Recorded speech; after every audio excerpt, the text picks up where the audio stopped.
I think as all my years as a county manager and working at the executive level in local government, I've never seen a process so unprecedented than this audit. The transparency, the accountability, the integrity, and the overall chain of custody is something that is incomparable to any audit that's ever been conducted in the United States. It was an important part of the process in identifying the individuals to assist us in the audit.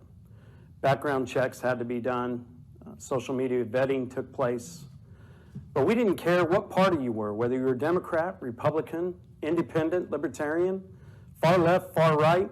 As long as you entered the building with good intention, knowing that you were going to follow a sense of accountability, that you had integrity, and to do the right thing, this is what it was about. We wanted everybody in this building to be beyond reproach. With over 1,500 volunteers and 200 paid staff, we had people from all over the country in all walks of life. It was important because our chain of command was vital to the structural management process of the audit. We had vice presidents, we had managers, and then we had table managers. But people came from all over, from Pennsylvania to Iowa, from Virginia, Washington, D.C., and of course the state of Arizona. We had retired FBI agents, retired IRS auditors. We had technical professionals. We had CEOs of companies, election workers, and supervisors. We had consultants. We had even a United States Air Force general who had retired, who spent every day working tirelessly to make sure the audit was done with quality.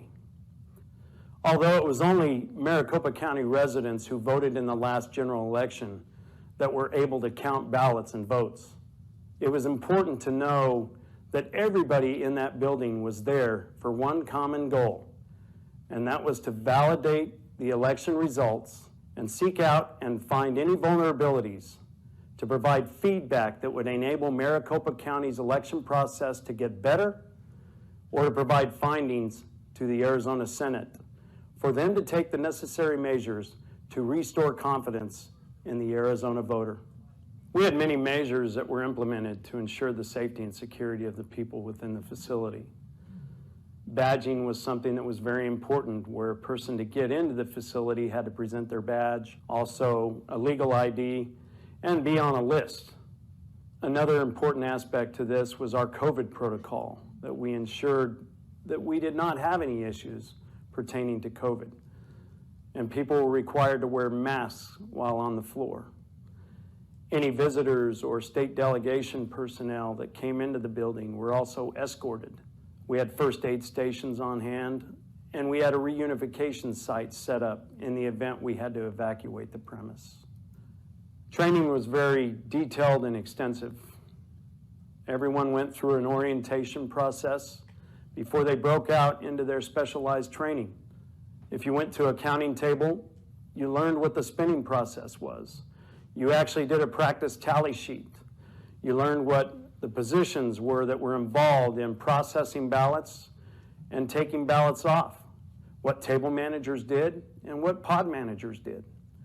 If you went into paper examination, you went to a lab where you worked directly with the microscopes and the camera technology in processing the ballots, and the importance of making sure that qualitative images were taken while processing those ballots in the paper examination area.